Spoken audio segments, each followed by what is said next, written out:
Hello नमस्कार, जय हिंद, वंदे मातरम। साथियों, स्वागत है हमारे इस यूट्यूब चैनल सर विद्या जी के जीएस भागलपुर में।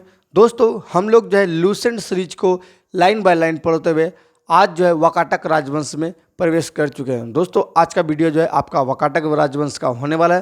तो चलिए बिना देर किए हुए वीडियो को स्टार्ट करते हैं। इससे पहले एक छोटी सी रिक्वेस्ट है कि अगर चैनल पर नए तो चैनल को जरूर सब्सक्राइब कीजिएगा और अपने दोस्तों के साथ जरूर शेयर कीजिएगा। दोस्तों, हम लोग जो पहले इस वाकाटक वंश की जो है ये जो है थ्योरी को पढ़ने से पहले हम लोग जो है पहले जो है एक छोटे से फॉर्म में इसके राजवंश के बारे में कौन कौन से राजा आवे, कैसे कैसे ये वंश चले, उसके विषय में देख लेते हैं। तो सबसे पहले चलते हैं हम व्हाइट बोर्ड पे और यहाँ पर हम लोग वाकाटक राजवंश के जो है शासक जो लिखे हैं। तो संस्थापक की बात करें तो 255 ईस्वी में इसकी स्थापना होता है और इसके संस्थापक जो है बिंद शक्ति नाम का व्यक्ति होता है। कौन होता है? बिंद शक्ति नाम का जो है व्यक्ति होता है जो इस वंश की क्या करते हैं, स्थापना करते हैं। ठीक है। फिर उसके बाद इसका उत्तराधिकारी इसका पुत्र होता है। कौन होता है? उत्तराधिकारी जो इसका पुत्र होता है। पुत्र का नाम क्या होता है? प्रवरसेन प्रथम। कौन होता है साथियों? तो प्रवरसेन प्रथम होता है, याद रखिएगा। प्रवरसेन प्रथम जो है इसका उत्तराधिकारी होता है। इसके बाद क्या करता है? प्रवरसेन उत्तराधिकारी के बाद ये राजवंश जो है दो भाग में विभाजित हो जाता है। क्या होता है? प्रवरसेन के पश्चात जो है वाकाटक जो है दो भाग में विभाजित हो जाता है। पहला प्रधान शाखा और दूसरा वासिम शाखा। तो इन्हीं दोनों शाखा के विषय में पढ़ेंगे। तो चलिए थ्योरी की ओर चलते हैं और इसके कुछ राजवंश जो कि महत्वपूर्ण हैं, जैसे कि प्रधान शाखा के प्रमुख राजा थे रुद्रसेन, प्रभावती गुप्ता, प्रवरसेन सेकंड, नरेंद्र सेन और पृथ्वी सेन। ये राजा हुए थे प्रमुख शाखा के। तो चलिए हम लोग थ्योरी को पढ़ते हैं, उसी में देखेंगे कौन कौन से शाखा आते हैं। चलिए तो हम लोग थ्योरी को स्टार्ट करते हैं।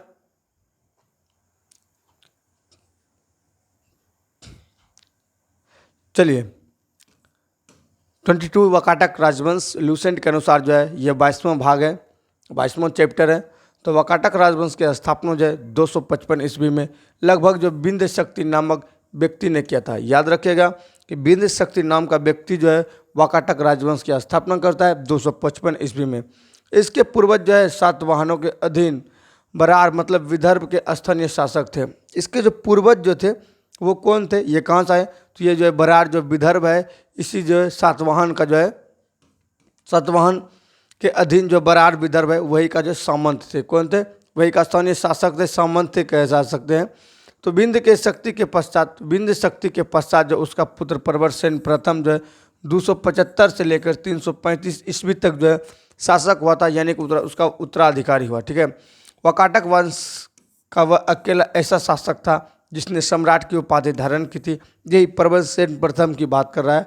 वाकाटक राजवंश का ऐसा शासक था जिसने क्या किया था? सम्राट की उपाधि धारण की थी। पुराणों से पता चलता है कि इसने 4 अश्वमेध यज्ञ किए थे। अश्वमेध यज्ञ वह यज्ञ है जिसमें घोड़ा छोड़ा जाता था, घोड़ा जहाँ तक चल जाता था वह राज्य उसका हो जाता था। अगर इसको कोई ललकारता था तो उससे युद्ध करना पड़ता था। ठीक है। तो जो पुराणों से क्या पता चलता है, तो ये प्रवरसेन क्या कहते, 4 गो यज्ञ करवाए थे, अश्वमेध यज्ञ। ठीक है। उसके बाद प्रवरसेन के पश्चात वाकाटक साम्राज्य जो 2 भाग में विभाजित हो जाता है। तो आपको जो छोटे से नोट्स फॉर्म में बताएं कि ये 2 भाग में जो विभाजित हो जाता है। ठीक है। प्रधान देखिए, पहला क्या होता है? प्रधान शाखा तथा दूसरा वासिम शाखा, जो कि वरसगुल्म शाखा। दोनों शाखाओं ने समांतर रूप से शासन किया। ये दोनों ऐसे शासक थे जो कि आपस में कभी युद्ध नहीं किए। अगर कोई भी आप देखिएगा राजवंश जब वह टूटता था तो आपस में युद्ध करता था, लेकिन ये ऐसा शासक हुआ जो कि समांतर रूप से शासन किए। ये दोनों एक दूसरे से युद्ध नहीं किए। ठीक है। तो प्रधान शाखा में कौन कौन से शासक हुए थे, उसके प्रमुख राजा थे, जैसे रुद्रसेन प्रथम जो कि 335 से 360 ईस्वी तक इसका शासन चला। प्रभावती जो कि गुप्ता साम्राज्य का संरक्षण काल कहा जाता है। आपको पता है प्रभावती गुप्ता जो ये कौन है? तो चंद्रगुप्त द्वितीय की पुत्री है, इसीलिए जो है इसकी जो है कहानी आगे आएगा। इसका जो है पति जो है मर जाता है, छोटा पुत्र रहता है जो कि संभाल नहीं पाता, तो इसी के संरक्षण काल में दोनों पुत्र जो क्या करता है, शासन चलाता है। तो 390 से 410 ईस्वी तक इसका शासन रहता है। फिर आता है प्रवरसेन द्वितीय जो कि 410 से 440 ईस्वी तक रहता है। फिर नरेंद्र सेन आता है 440 से 460 ईस्वी तक। फिर अंत में पृथ्वी सेन द्वितीय आता है जो कि 460 से 480 ईस्वी तक रहता है।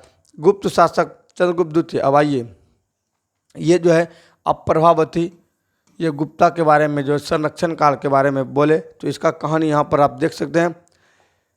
कि ये गुप्त शासक चंद्रगुप्त द्वितीय ने अपनी पुत्री प्रभावती गुप्ता का विवाह जो वाकाटक, यहाँ पर देख सकते हैं, वाकाटक नरेश रुद्रसेन द्वितीय से किया था। ठीक है, तो प्रभावती गुप्ता का शादी किससे हो गया था?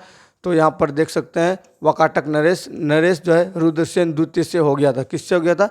वाकाटक रुद्रसेन द्वितीय से। किससे? रुद्रसेन द्वितीय से। ये प्रथम था, इसका जो द्वितीय था द्वितीय से कर दिया था। वाकाटक का राज्य गुप्त एवं शक राज्यों के बीच था। ये वाकाटक राज्य ऐसा था जो कि गुप्त और जो है शक, ये दोनों के बीच में पड़ता था।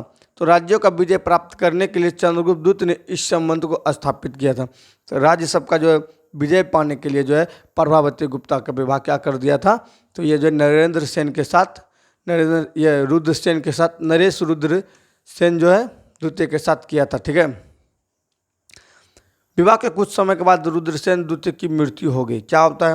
विवाह जब होता है उसके कुछ समय के पश्चात जो है उसकी जो है रुद्रसेन की मृत्यु हो जाती है, दुखद घटना हो जाती है। ठीक है, चूंकि उसके दोनों पुत्र दिवाकर सेन और दामोदर सेन अवयस्क थे, मतलब ये दोनों बालिग अभी नहीं हुए थे, ये वयस्क नहीं हुए थे, ये दोनों क्या थे? नाबालिग थे। ठीक है, अतः प्रभावती गुप्ता के शासन संभाला। ये क्या करते हैं? इसका संरक्षण काल इसलिए कहा जाता है, ये शासन संभालती है। ठीक है, प्रभावती गुप्ता ने शासन संभाला।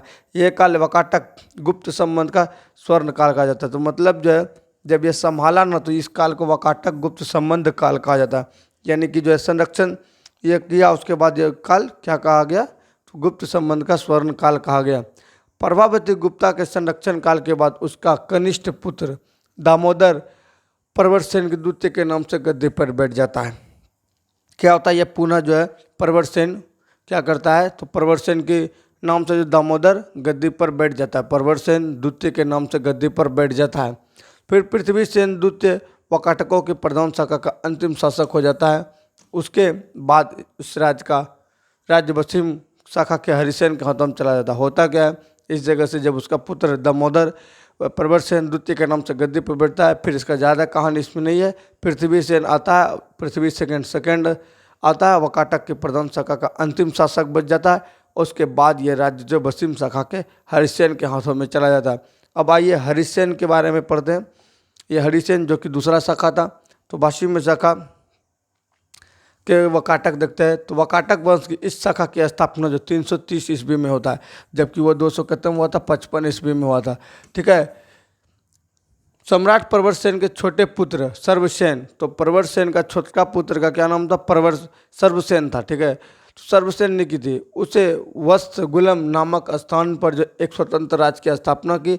वत्सगुलम महाराष्ट्र के अकोला जिले में, आधुनिक जो वाशिम में स्थित है, यहाँ पर इन्हें क्या किया था? तो अपना छोटा सा जो है राज्य स्थापित, एक स्वतंत्र राज्य की स्थापना कर लिया था। वाशिम शाखा के प्रमुख राजा थे सर्वसेन, बिंदुशक्ति द्वितीय, साथ में प्रवरसेन द्वितीय, हरिसेन। ठीक है, हरिसेन वाशिम शाखा का सर्वाधिक शक्तिशाली शासक था। यह वाकाटक वंश का अंतिम ज्ञात शासक था। हरिसेन क्या था? अंतिम शासक था वाकाटक वंश का, और ये बहुत शक्तिशाली शासक था। वाकाटक वंश के राजा प्रवरसेन द्वितीय ने मराठी जो कि प्राकृतिक काव्य सेतुबंध की रचना की, तथा सर्वसेन ने हरिविजय नामक प्राकृतिक काव्य ग्रंथ लिखा। संस्कृत की वैदर्भी शैली का पूर्ण विकास वाकाटक नरेशों के दरबार में हुआ था। ये जो है संस्कृत की वैदर्भी शैली का जो विकास कब हुआ था? तो वाकाटक नरेश के दरबार में हुआ था। कुछ विद्वानों का मत है कि चंद्रगुप्त द्वितीय का जो राजकवि कालिदास जी था, तो कुछ समय के लिए प्रवरसेन द्वितीय की राजसभा में निवास किया था, और उन्होंने उसके सेतुबंध का संशोधन किया तथा वैदर्भी शैली का अपना काव्य मेघदूतम लिखा। उसका संशोधन करके क्या किया? अपना एक किताब लिख दिया मेघदूतम, जिसको कालिदास ने लिखा है। फिर वाकाटक नरेश ब्राह्मण धर्मावलंबी थे, वे शैव तथा विष्णु के उपासक थे। वाकाटक जब किस प्रकार का नरेश था? तो शिव को भी मानते थे और विष्णु के भी उपासक थे। वाकाटक नरेश पृथ्वीसेन द्वितीय के सामंत व्याघ्र देव ने नचना के मंदिर का निर्माण किया था। अजंता का 16वां एवं 17वां गुहा बिहार और 19वां गुहा चैत्य का निर्माण वाकाटक के शासनकाल में हुआ था। इस तरह से वाकाटक राजवंश का जो है शासन चलता है, और जो है इसी तरह से पूरा का पूरा थ्योरी आपके बीच समक्ष प्रस्तुत किए। अगर थोड़ा सा भी अच्छा लगा हो, ये कोई तरह का समझने में दिक्कत हुआ, तो आप लोग कमेंट सेक्शन में ज़रूर लिखिएगा, ताकि जो है इसको और अच्छा से बेहतरीन ढंग से आप लोग के बीच समक्ष प्रस्तुत कर सकें। तो मिलेंगे नेक्स्ट वीडियो में, तब तक के लिए सभी को जय हिंद, जय भारत, वंदे मातरम, राधे राधे।